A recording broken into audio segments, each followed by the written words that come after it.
e é com muito gosto que temos connosco o Miguel Cardina, que eu passo a apresentar brevemente. O Miguel é investigador do SES, do Centro de Estudos Sociais da Universidade de Coimbra, de que foi presidente do Conselho Científico até há 2 anos, entre 2017 e 2019. Neste momento ocupa-se sobretudo do CROME, Crossed Memories, Politics of Silence, The Colonial Liberation Wars in Post-Colonial Times, que é um projeto IRC, onde recebeu uma starting grant, portanto, do European Research Council.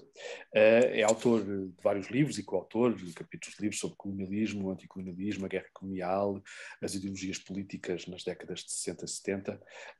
Tem refletido muito também sobre dinâmicas entre história e memória, de que, aliás, o seu projeto fala também, ou trabalha também abundantemente. Eu podia, por exemplo, destacar o livro que resultou da sua tese de doutoramento, Margem de Certa Maneira, o Maoísmo em Portugal, 1964-1974, e hoje propõe-se falar connosco sob o título A Ruptura no Espelho, Olhares Cruzados sobre a Guerra, o 25 de Abril e as Independências Africanas. Miguel, a palavra é tua. Bom, muito obrigado, desde logo, pelo convite para estar aqui convosco. Obrigado ao Luís, à Rita, também ao Pedro e ao Ricardo, que, não estando aqui, fazem parte deste coletivo que está a organizar estas sessões. Eu vou trazer uma apresentação que estará, sobretudo, ancorada na proposta de investigação que temos vindo a desenvolver aqui no SES, em Coimbra, em torno do projeto CROME, como o Luís agora mencionava. É um projeto IRC que já começou em 2017 e que deveria terminar em 2022, mas em função da pandemia e dos atrasos que a pandemia acarretou, foi-nos dado mais um ano, ainda que sem essa benesse de ter uma componente orçamental correlativa, mas fez com que tivéssemos mais tempo para organizarmos os outputs do projeto, que é o que neste momento estamos a fazer. Temos alguns livros e artigos e capítulos que estão a ser preparados, e eu trago algumas notas que de alguma maneira fazem eco de trabalho que foi feito. Não vou fazer um resumo do projeto, não é isso, mas vou ancorar a minha intervenção um pouco naquilo que é a proposta do CROME. Vou dividi-la em 5 partes, esta apresentação. Numa primeira parte vou fazer uma nota muito breve sobre o projeto, de alguma maneira isto que já estou aqui a fazer, só para dar mais 1 ou 2 elementos que permitam perceber um pouco melhor aquela que é a proposta do projeto CROME. Na segunda parte vou trazer alguns elementos sobre o modo como os estudos da memória se foram constituindo. Na terceira parte, a forma como a guerra colonial impactou em Portugal, a memória pública da guerra impactou em Portugal. Em quarto lugar, trazer algumas notas, a traços necessariamente breves, sobre a forma como esse passado das lutas de libertação, depois posso falar um pouco sobre esta relação, diferenciação, guerra colonial, lutas de libertação, em Angola, Moçambique, Guiné, Cabo Verde e São Tomé, mostrando como é que este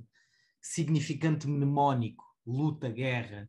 foi agregando outros significantes, desde logo 25 de Abril e independências, mas também como é que esta memória pública foi sendo nacionalizada em função de determinados contextos e como é que ela, ao mesmo tempo, obedece a regimes transnacionais de memorialização. E, por fim, depois vou ilustrar muito brevemente com um caso muito específico, que não vou mencionar já, para criar aquele suspense e vocês aguentarem 40 minutos aqui na intervenção. Bom, vamos então a isso. Vou só compartilhar tela convosco, porque tenho aqui tenho aqui um PowerPoint que permitirá seguir a apresentação. Bom, vamos a isso. Falava-vos do projeto CROME e de alguma maneira elenquei aqui algumas questões que o projeto procura dar resposta. Como é que os Estados e as sociedades lidam com os eventos disruptivos do seu passado? De que forma se constroem representações públicas sobre esses acontecimentos? que atores sociais e através de que meios interferem nesses processos, como é que o passado se vai modelando historicamente nos sucessivos presentes, como é que a guerra colonial e as lutas de libertação se constroem enquanto memória pública em diferentes contextos e países. E será sobretudo em torno desta última pergunta que eu estruturarei a apresentação. A ideia básica do projeto passa por indagar as reverberações deste passado nos sucessivos presentes, nos diferentes contextos, portanto, Portugal, Angola, Moçambique, Guiné, Cabo Verde e São Tomé e Príncipe. Por outras palavras, eu costumo dizer, para explicar assim de maneira muito breve e básica, a ideia do projeto é que nós não pretendemos fazer uma história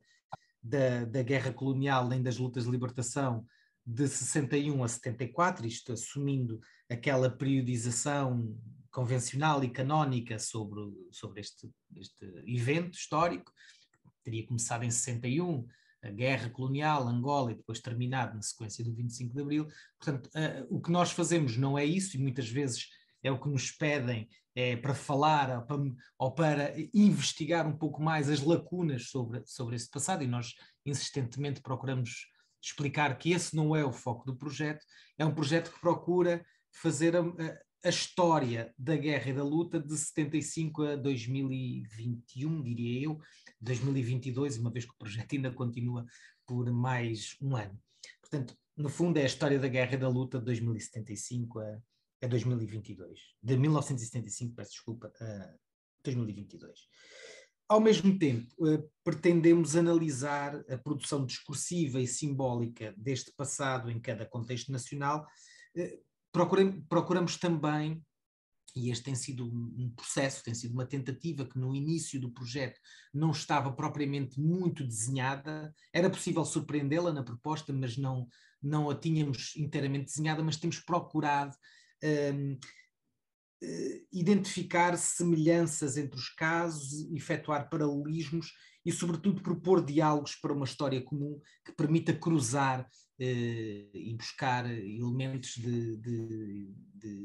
justamente de cruzamento e que tenham uma dimensão transnacional em torno desses processos de memorialização, que são, sobretudo, à primeira vista, processos fortemente marcados pelos contextos nacionais onde ocorre. Esta proposta de investigação filia-se assim num campo dos estudos da memória e também numa ainda subteorizada literatura que se dedica a estudar os modos como os passados coloniais e a memória destes passados coloniais e das suas ramificações pós-coloniais foram modelando tanto os novos países que emergem das lutas de libertação como as antigas potências colonizadoras. Na verdade, se nos focarmos nas reminiscências imperiais em Portugal e nas antigas colónias africanas, obteremos dois modos substancialmente distintos de inscrever na memória pública o processo de ruptura com o colonialismo.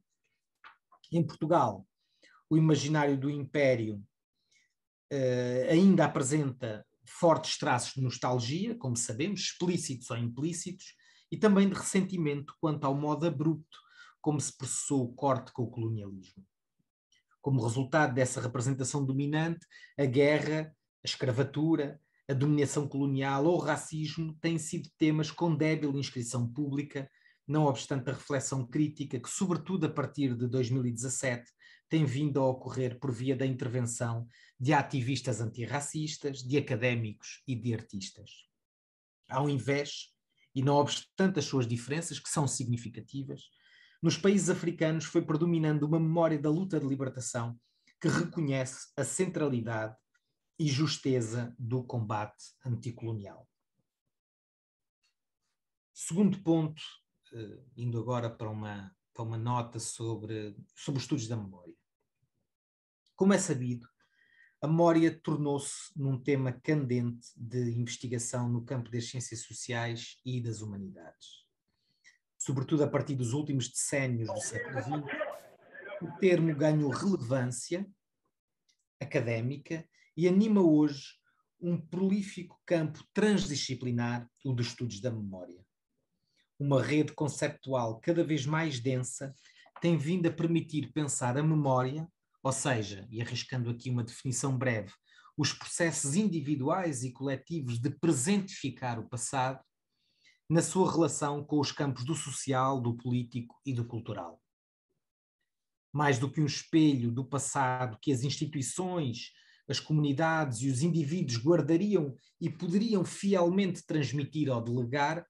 a memória surgiria como um processo social moldado por estruturas culturais, por convicções ideológicas, por marcadores de classe, raça ou género, por interesses estratégicos, por experiências biográficas e também pelos regimes dominantes do discurso historiográfico e da sua divulgação. Um vasto conjunto de fatores contribuíram nas últimas décadas para esta afirmação académica e social da memória. A crescente reflexão sobre os legados coloniais e ditatoriais, os debates públicos sobre os passados violentos, a ativação de comissões de verdade, reconciliação e justiça, o resgate dos testemunhos de grupos subalternos, utilizando frequentemente o recurso à chamada história oral, as mudanças tecnológicas que permitiram uma maior e mais plural difusão de representações do passado, ou ainda, se quisermos, os impactos do pós-estruturalismo na reflexão historiográfica. Há também todo um debate sobre o que significa essa emergência da memória, que é um debate longo, que eu não vou aqui trazer com detalhe, mas apenas notar a existência desse debate, onde autores como o Enzo Traverso, por exemplo, consideram que esta emergência da memória, sobretudo a partir da década de 80 e de 90, corresponde ou está associada a uma viragem histórica conectada com a derrota dos sonhos emancipatórios coletivos. Ou seja, a emergência da memória, particularmente nas sociedades ocidentais, seria a consequência natural de um regime de historicidade evacuado de futuro e de expectativas de mudança sistémica. Ela seria, a memória, uma espécie de supletivo natural do eclipse da utopia. Eu tendo a achar que os usos da memória são mais plásticos e a sua mobilização estratégica pode assumir, na verdade, dimensões emancipatórias e contribuir para projetar futuros desejados. Depende, naturalmente, do seu uso situado, e eu creio que boa parte do trabalho de reflexão em torno da memória e das memórias públicas deve justamente atender a estes usos situados da memória, e, na verdade, o exemplo final de que há pouco vos falava é um exemplo também sobre isso. Portanto, a memória é política e discursivamente maleável, porque ela é uma construção social. Nessa medida, todas as sociedades e grupos possuem, pois, políticas da memória, ou seja, mecanismos através dos quais se selecionam marcos históricos e se constituem narrativas, leis e instituições que dotam de sentido e conteúdo esse passado. Essas políticas da memória não são, pois, indissociáveis do que poderíamos designar como políticas do silêncio, através das quais se constroem representações seletivas do passado. Pensemos, por exemplo, no caso da guerra colonial. Geralmente, e a partir de um ponto de vista português, digamos assim, são apresentados números para mostrar a magnitude social da guerra. Portugal teria então cerca de 9 milhões de habitantes, com exceção de Israel, era o país ocidental com mais homens em armas, estava a empregar em África um esforço humano 5 vezes maior em termos comparativos àquele que, pela mesma altura, os Estados Unidos da América empregavam no Vietnã. Foram cerca de 800 mil jovens da chamada metrópole mobilizados para combater em África, aos quais se deverão ainda adicionar cerca de 500 mil africanos incorporados na tropa portuguesa. Estamos a falar de 9 mil mortos, número estimado de 100 mil vítimas de stress pós-traumático, de que se fala desde o número que se aponta desde meados da década de 90, 30 mil deficientes de guerra. Falamos também de cerca de 200 mil jovens que faltaram à incorporação militar, ou seja, cerca de 20% dos rapazes chamados à inspeção já não estão em Portugal e, portanto, é um processo que está muito associado também à imigração que ocorre nesses anos. Falamos também de cerca de 9 mil desertores e 10 a 20 mil refratários, isto, obviamente, concentrando apenas os números no lado português. Os números, a contabilidade, obviamente aqui é uma contabilidade que está confinada ao lado português, porque de facto dados mais completos e fiáveis sobre vítimas feitas entre a população civil e entre os guerrilheiros africanos são mais difíceis de estimar. Enquanto outras potências coloniais europeias, como a Inglaterra, a França, a Holanda ou a Bélgica, se foram deparando no pós-guerra com diferentes processos de descolonização, Portugal enfrentou um longo conflito que durou 13 anos e que haveria de marcar o fim do Estado Novo. Como é sabido, o golpe militar de 25 de abril de 1974 tem uma relação direta com a guerra. É verdade que, em termos de representação pública de ambos os eventos, se foi tendencialmente produzindo uma desconexão. O 25 de abril transformado no grande marco do regime democrático e tendencialmente desconectado também de um outro seu elemento, a dinâmica revolucionária de 74-76, e a guerra colonial marcada por atritos memoriais ao longo das últimas décadas. Tome-se um exemplo muito específico que eu costumo dar porque fiz um pequeno trabalho sobre o assunto, um artigo sobre os discursos presidenciais de Aníbal Cavaco Silva, e ele, ou seja, estes discursos, portanto, entre 2006 e 2016, e eu analisei particularmente as sessões solenes comemorativas do 25 de Abril e do 10 de Junho, portanto, dois feriados que celebram o regime e outro a nação, são muito ilustrativos do modo como se produziu isto justamente que eu há pouco falava, a desconexão entre o 25 de Abril e a Revolução e o 25 de Abril e a guerra. Portanto, por um lado, há um corte entre o que, na linguagem destes discursos de Cavaco Silva, se chama de regime autoritário, portanto, uma expressão que é usada 4 vezes nestes discursos, em detrimento de Estado Novo, ditadura ou fascismo. Portanto, há um corte entre o regime autoritário, dizia, e a democracia, e um segundo corte entre a democracia e as ameaças à sua consolidação identificadas com o processo revolucionário. Portanto, isto também é um elemento que foi já estudado pelo Manuel Hoff e pela Luciana Sotelo nos trabalhos que fizeram sobre a reconfiguração da memória da Revolução durante a década de 80 e, sobretudo, durante a década de 90, onde este elemento, durante a vigência do chamado cavaquismo, ganha particular força, também num contexto internacional, como sabemos, onde as teses do antitotalitarismo vinham ganhando expressão. Por outro lado, para além deste duplo corte de que vos falava, de dissociação entre 25 de Abril e Revolução, 25 de Abril e uma certa 25 de Abril e uma certa leitura daquilo que tinha sido a ditadura, há também uma evidente desconexão entre o 25 de Abril e a guerra colonial. Ou melhor, há, a partir da afirmação de certos tópicos daquilo que foi a natureza da chamada transição, entre aspas, democrática, e aquilo que é a odisseia da nação, se quisermos, porque no 25 de Abril e no 10 de Junho, de alguma maneira, são estes tópicos discursivos sobre os quais se discorre, há também um silenciamento da guerra. Na verdade, a expressão guerra colonial não surge nunca nestes discursos presidenciais, portanto estamos a falar de 16 discursos ou 18 discursos, não surge nunca a expressão guerra colonial e surge apenas uma vez o termo guerra, sem mais nenhum qualificativo, no discurso de 25 de abril de 2010, onde se faz menção de maneira abstrata, e eu cito, ao momento em que caía um regime cansado de guerra. Esta é a expressão quase poética em que pela única vez aparece a menção à guerra nestes discursos de 10 anos, discursos presidenciais. Por outro lado, e mais relevante ainda para aquilo que eu também vou dizer a seguir, termos como colonialismo, colonização, racismo, escravização ou escravatura não surgem nunca nos discursos de Aníbal Cavaco Silva.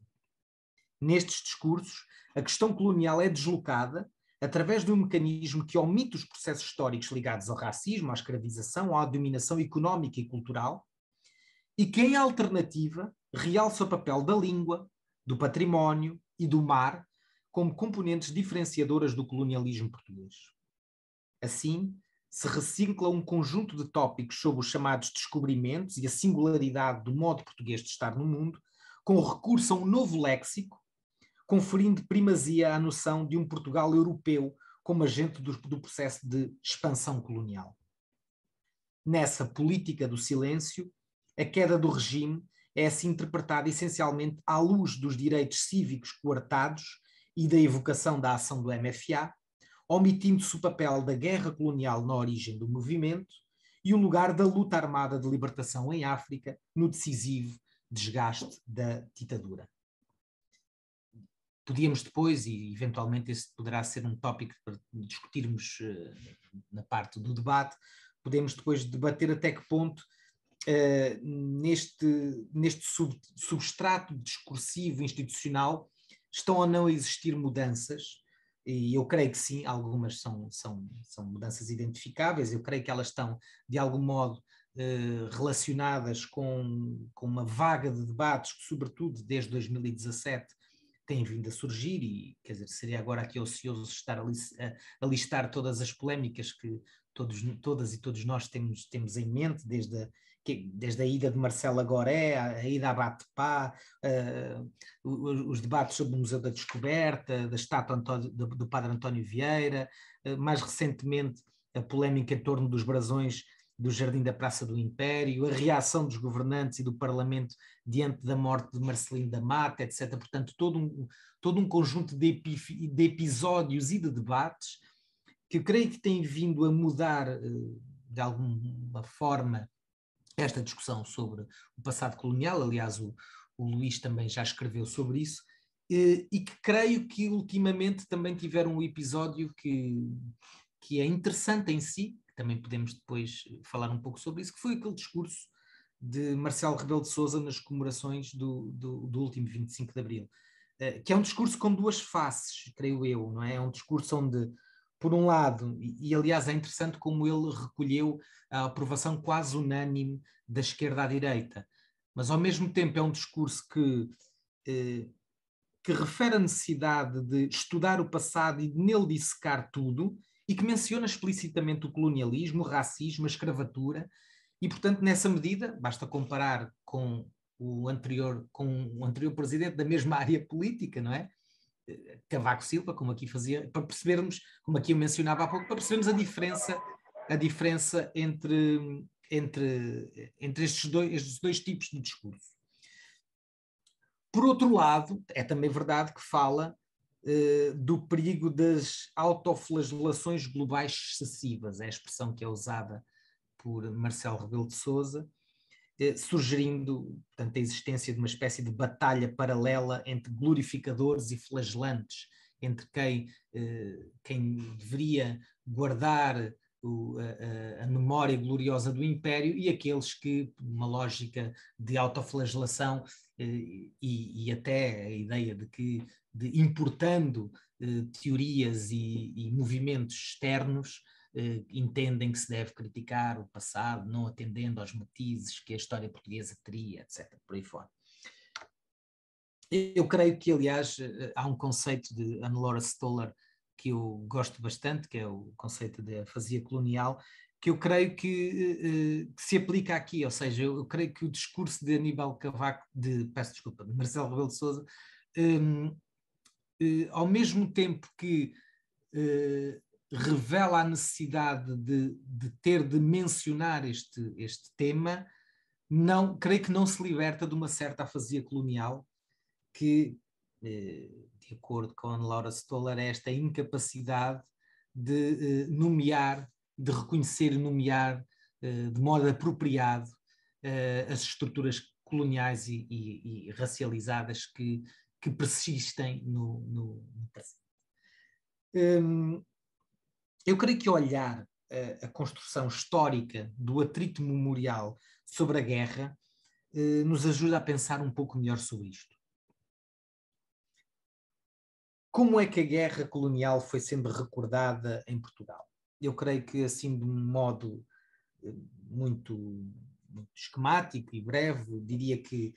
num primeiro momento, ainda durante a ditadura, ela foi paradoxalmente exaltada e apagada enquanto fenómeno histórico, e num segundo momento, relutantemente lembrada, e quando é lembrada mais como guerra e menos como guerra colonial, ou seja, a natureza colonial de um conflito que tem essa especificidade de ter terminado com uma ditadura e com um império. Ou seja, as políticas da memória sobre a guerra colonial são fortemente interceptadas por políticas do silêncio que determinam, ainda hoje, algumas das representações dominantes. Eu enumero 7 razões que ajudam a explicá-lo. Por um lado, a importância, a relevância das chamadas descobertas na definição de uma identidade coletiva épica, e essa ideia de uma época áurea das descobertas, que, como sabemos, ganhou relevo no final do século XIX, tendo como momento importante deste processo a comemoração do tricentenário de Camões, e que depois, sobretudo durante a ditadura, a partir da década de 30, se viria a aprofundar esta mística imperial, que teve vários processos, desde as exposições, desde a sua presença na estatuária, no ensino, portanto, numa série de ações que o Estado desencadeia para aprofundar esta mística imperial e que acaba por viajar em modo reconfigurado até ao presente, com uma relativa plasticidade, é verdade, mas também com um evidente sucesso. E basta pensar em eventos como a Expo 98, centrada no mar e na importância de Portugal na época dos descobrimentos, ou mais recentemente o debate em torno da ideia lançada pela então candidatura socialista ao município de Lisboa e a ideia de construir um museu da descoberta, para perceber como é que este imaginário, reconfigurado, é certo, acaba por ainda ser operativo. Em segundo lugar, a influência do lusotropicalismo enquanto modelo interpretativo da experiência colonial portuguesa, a ideia de uma excepcionalidade histórica de Portugal, como sabemos, mantém-se viva e alimenta um certo nacionalismo banal, marcado por mecanismos discursivos que, na própria linguagem oficial e em momentos comemorativos do Estado, omitem os processos mais relacionados com a violência e com a guerra. Eu dava o exemplo dos discursos de Aníbal Cavaco Silva, mas podíamos encontrar aí vários exemplos, desde aqueles mais institucionais àqueles mais associados ao nacionalismo banal, justamente, ao modo como na publicidade, no discurso comum, no desporto, etc., essa ideia de uma excepcionalidade portuguesa, de uma singularidade portuguesa no modo como o seu colonialismo se efetivou, está presente. Em terceiro lugar, o papel limitado das oposições antifascistas na recusa do colonialismo. É verdade que o campo anarquista e o embrionário movimento negro, que aliás tem vindo a ser redescoberto por trabalhos que têm vindo a ser feitos, Pedro Varela, José Semedo, Cristina Roldão, etc., que têm vindo a trabalhar este movimento negro interessante do início do século XX, que tem vindo a desvelar o papel e a intervenção que tiveram. E se é verdade que existiram esses traços e esses posicionamentos anticoloniais na altura, é certo também que o próprio Partido Comunista Português veio a ter uma posição sujeita a várias modelações, em que afirmou depois o direito dos povos africanos à sua independência. É também verdade que várias figuras do campo republicano eram confessos defensores da presença colonial portuguesa. É também verdade que os próprios socialistas mantém uma posição ambígua, o campo republicano, e depois reconfigurado com a emergência do campo, de um campo socialista na década de 60, mantém uma posição ambígua condenando a política colonial, mas só tarde afirmando o direito à independência dos povos africanos. E é também verdade que o PCP, sendo a principal força organizada nas oposições, manteria uma política de unidade antifascista com os setores republicanos que objetivamente contribuiria para marginalizar a abordagem da questão colonial. Ao mesmo tempo, constrangidas a formas mais ou menos ritualizadas de participação durante os forjados atos eleitorais ou remetidas à clandestinidade, só tardiamente as oposições levaram a cabo um combate anticolonial e, ainda assim, mais um combate contra a guerra colonial e nem sempre um combate contra o colonialismo, as suas práticas e as suas consequências. Seria tardiamente, já em finais da década de 60 e depois, já mais decididamente na década de 70, que o variado campo das oposições, a partir da evolução daquela que eram as oposições tradicionais, mas também com a emergência de novos campos das oposições, nomeadamente com os católicos progressistas e com a extrema-esquerda, a esquerda radical, como quisermos designar, e na verdade era ela própria, era um campo muito plural também, com maoístas, marxistas-leninistas, trotskistas, socialistas radicais, etc., onde a questão da guerra e do colonialismo terá, então, uma relevância que não tinha tido antes, ainda que estes campos políticos específicos, como sabemos, tinham uma expressão, sobretudo, nos setores juvenis, urbanos e escolarizados. Em quarto lugar, enquanto decorria a própria guerra colonial, foi ela própria sujeita a mecanismos específicos de enquadramento institucional e informativo. Portanto, a censura dificultou o conhecimento daquilo que se passava efetivamente em África, e isso naturalmente teve impactos depois no modo como se veio a memorializar a guerra, que se veio a conhecer a guerra então e se veio a memorializar depois, ao qual se deve somar ainda uma cultura de resignação que era determinada em Portugal, entre outros aspectos de natureza histórica e social, pela criminalização e demonização do debate político. É aquilo que, de algum modo, Fernando Rosa chama de violência preventiva na análise que faz da durabilidade do regime. Acrescente-se ainda, em linha com isso, a vontade ativa do regime em esconder da sociedade os impactos da guerra, desconsiderando o apoio institucional aos combatentes e às famílias de militares mortos e feridos.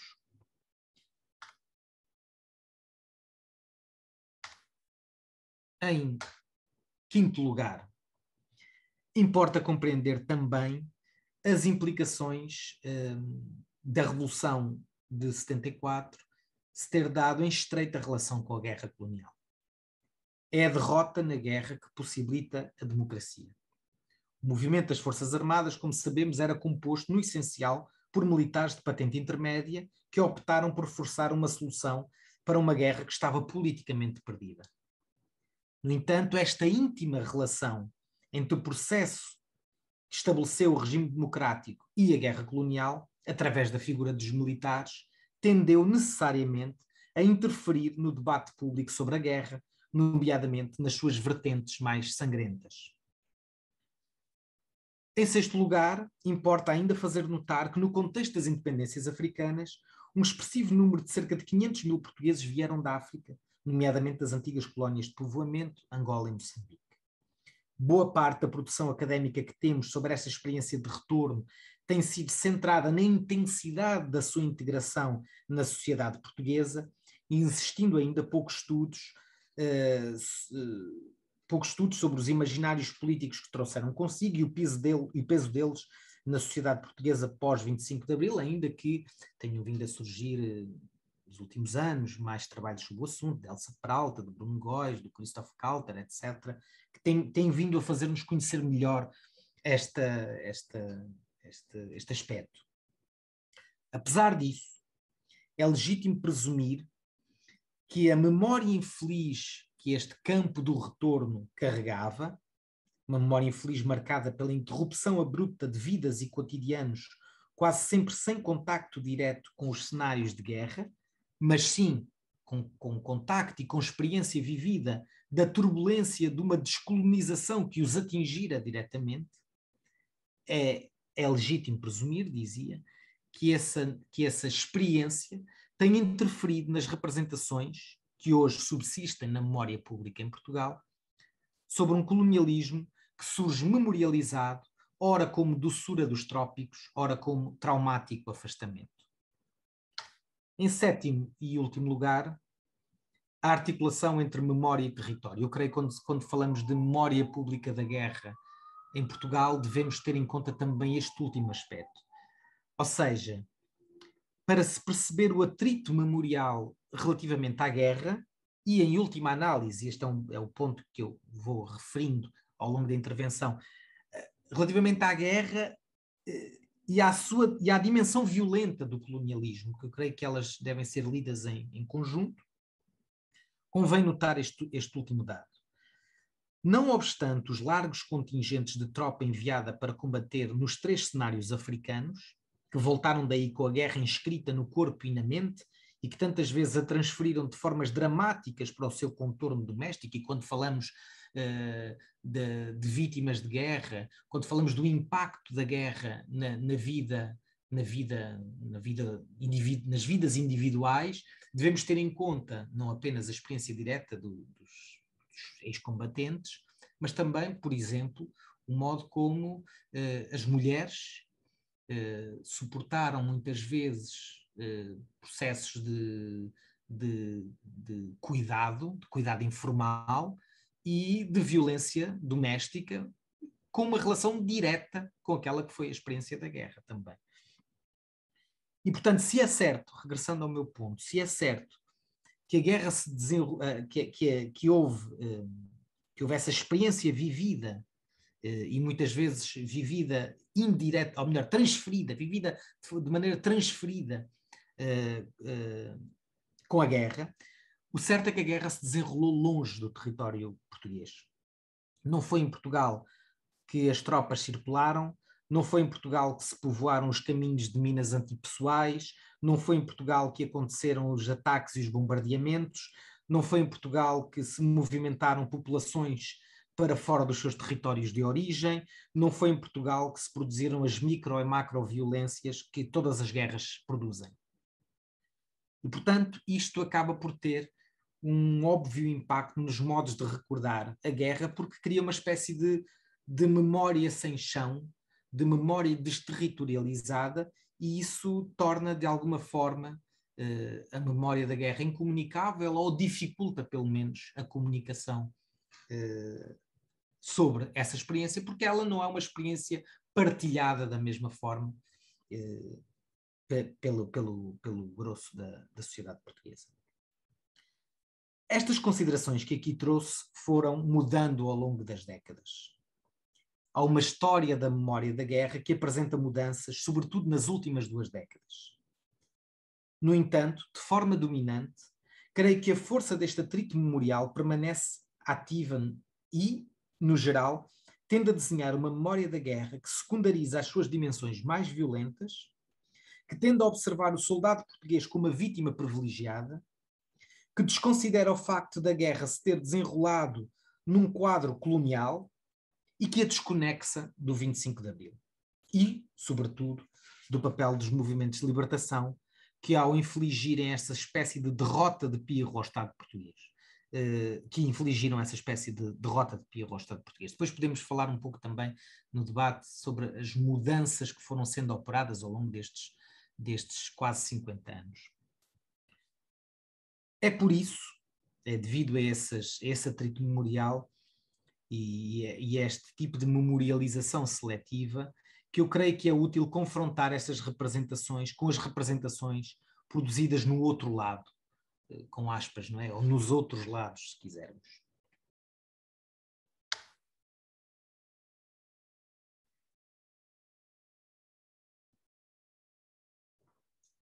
Nos diferentes países africanos, e não obstante as significativas diferenças entre si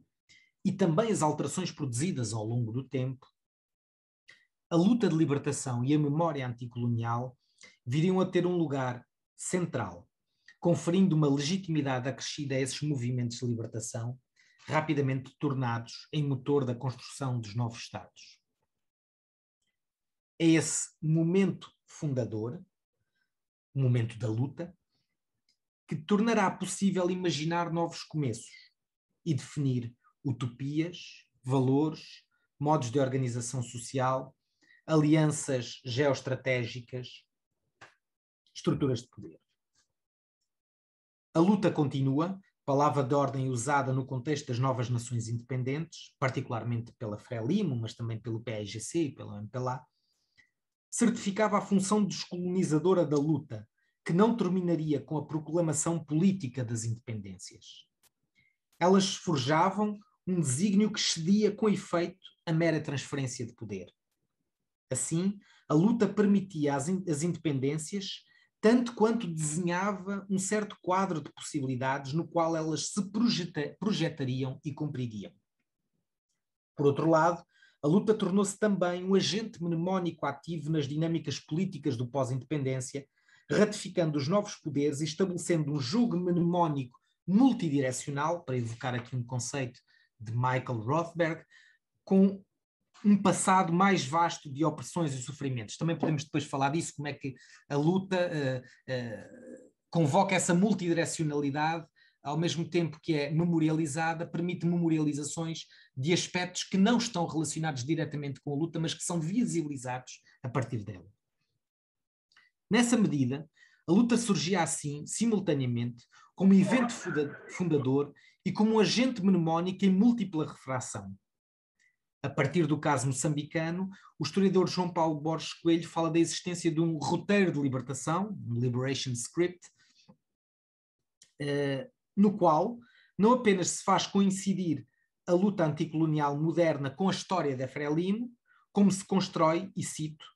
um discurso estratégico situado na interseção das relações de poder e das relações de saber,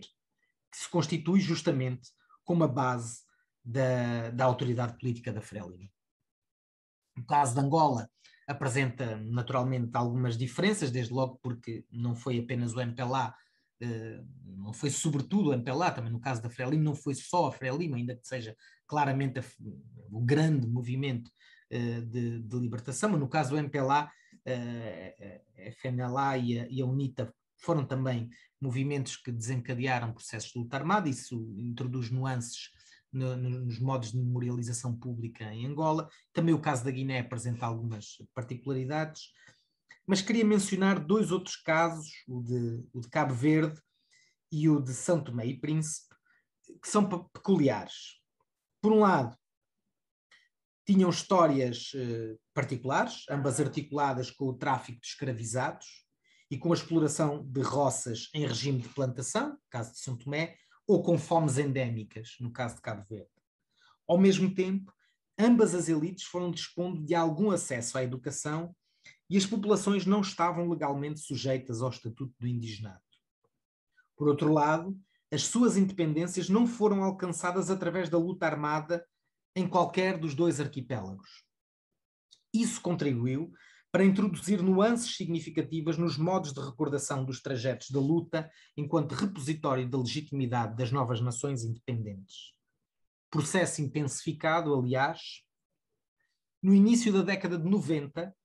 quando em ambos os arquipélagos os partidos herdeiros da luta são derrotados nas urnas nas primeiras eleições multipartidárias. Num trabalho conjunto que estou a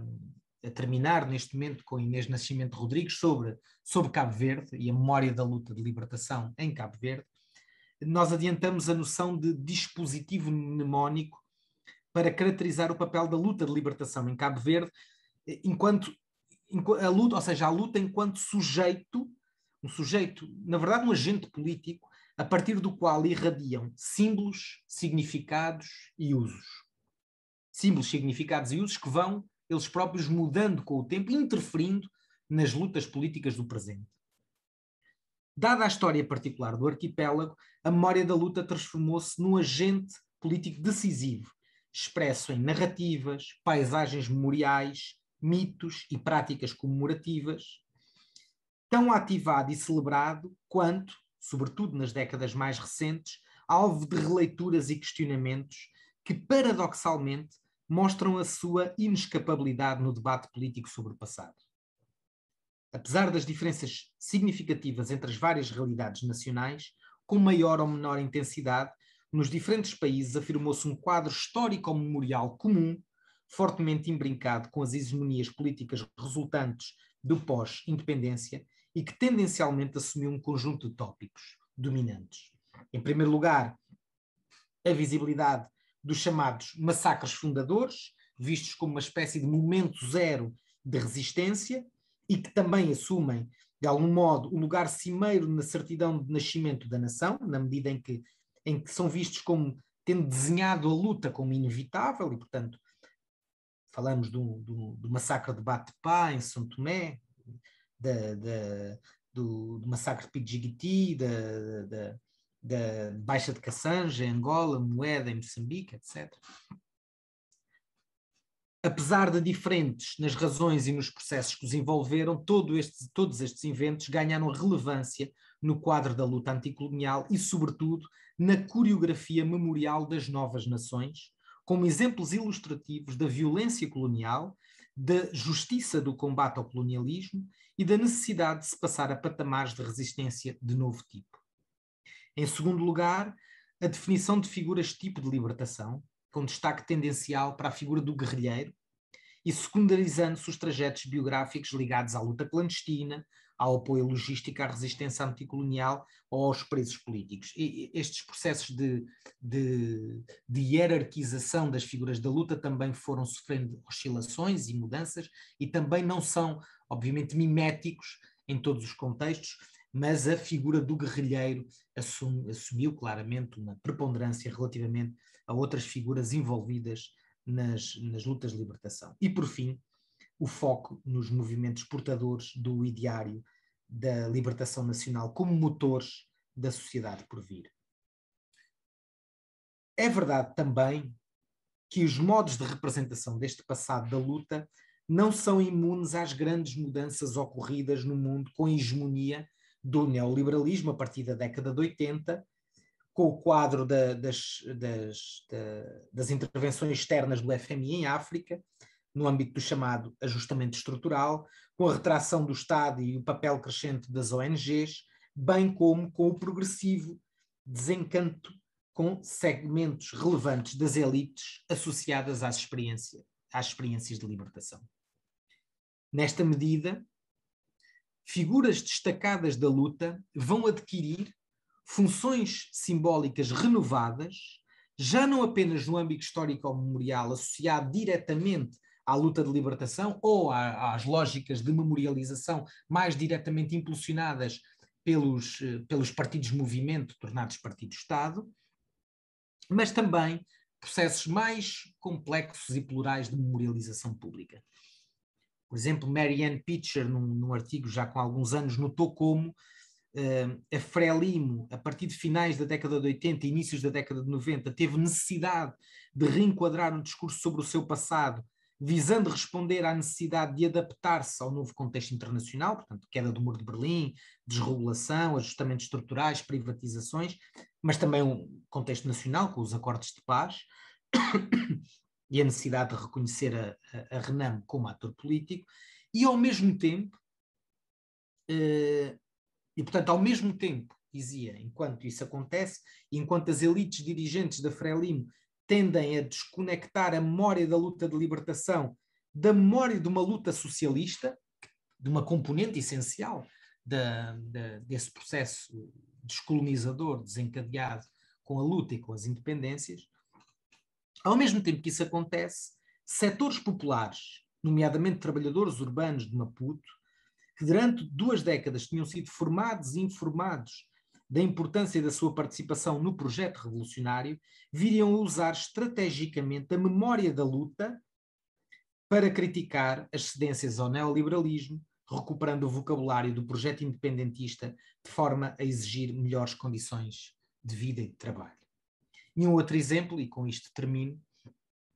um outro exemplo é o de Amílcar Cabral. Na Guiné e em Cabo Verde ele é hoje não apenas uma figura histórica relevante, não apenas a grande figura do PAIGC e depois, pós-1981, PAICV, Cabo Verde, ele é não apenas isso, é também uma espécie de conceito operativo que permite conectar um passado histórico com um presente político. E, portanto, este era o exemplo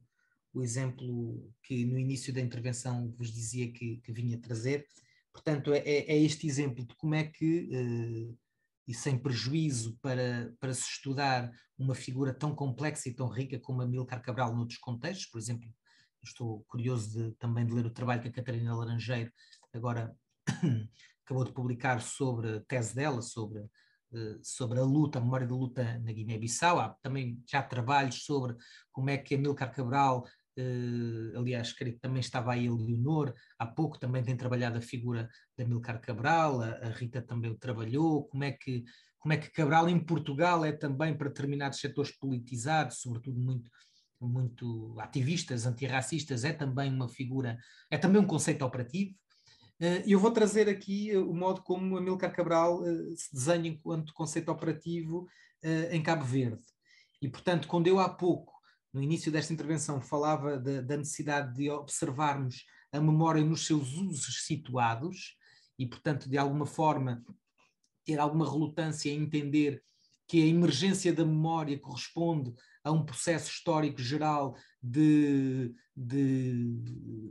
desaparecimento das utopias ou de alguma forma indicando o desgaste das lutas emancipatórias, a recuperação da memória pode ser feita justamente para alavancar essas lutas emancipatórias. E o exemplo que eu trago aqui é o exemplo da Marcha Cabral, que é um evento que eu tenho vindo a seguir. O ano passado, devido à pandemia, não fui lá, fui em 2019 e 2020 e quero ir agora em 2022, e Marcha Cabral, bom, depois podemos também falar mais detalhadamente sobre isso. É um evento que se organiza todos os anos no dia 20 de janeiro na cidade da Praia, organizado por um conjunto de ativistas com laços mais ou menos mais formais, mais informais, e que pega na figura de Amílcar Cabral não apenas para o recolocar enquanto figura histórica que, entendem esses setores, tem vindo a ser desconsiderada pelo Estado e pelas elites cabo-verdianas, mas também para afirmar a sua relevância hoje, enquanto teórico da emancipação política, mas também enquanto uma forma de questionamento daquele que foi o papel histórico das elites cabo-verdianas no não cumprimento daquelas que seriam as grandes promessas que a independência teria trazido, e também para afirmar uma posição relativamente a um tema que é mais vasto do que apenas a luta de libertação em Cabo Verde, que é um grande tema em Cabo Verde, que é a questão identitária de Cabo Verde, em torno dos polos África-Europa. Portanto, como é que Cabo Verde se desenharia identitariamente em torno desses polos, e a evocação de Cabral é um posicionamento sobre a necessidade de afirmar a africanidade numa sociedade e perante elites, entendem os organizadores da marcha, que desvalorizam esse elemento. Eu fiz um vídeo, vou-me calar agora, fiz um vídeo de 2 minutos e meio na penúltima Marcha Cabral, e é com ele que eu vou terminar. Depois também podemos falar um pouco sobre vários aspectos que ali aparecem, mas vou deixar-vos com esse vídeo. Espero que funcione,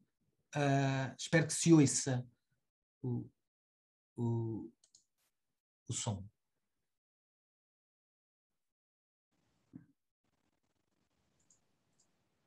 Eu não estou a conseguir, é melhor. De qualquer modo, tem algumas legendas e sobretudo, é um vídeo que importa pela imagem.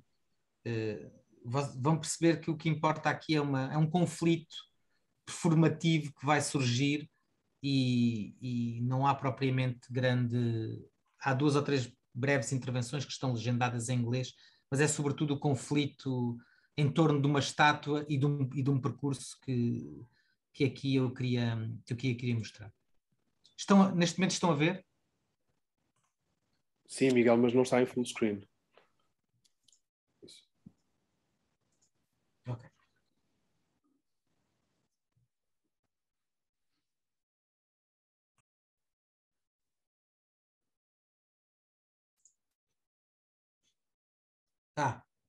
Descobri. E agora? Já está.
Não de Cabral de Santo. É um lugar público que ninguém deve ser visitado. É que só 20 de janeiro, não. Todo dia, Cabral deve ser visitado. Diz o ministro, não está responsabilizado. A polícia fez seu trabalho, é cumprir ordem. Mas tem uns aqui no capô de esqueça. Ficam com os atrás. Terra, de povo mais. É verdade, é verdade. Serviço de governo.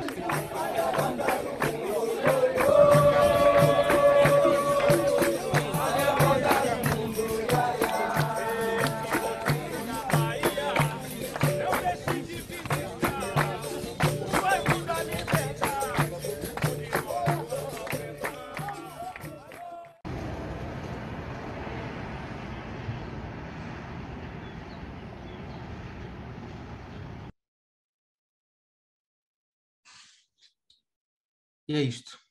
Muito obrigado. Obrigado, Miguel.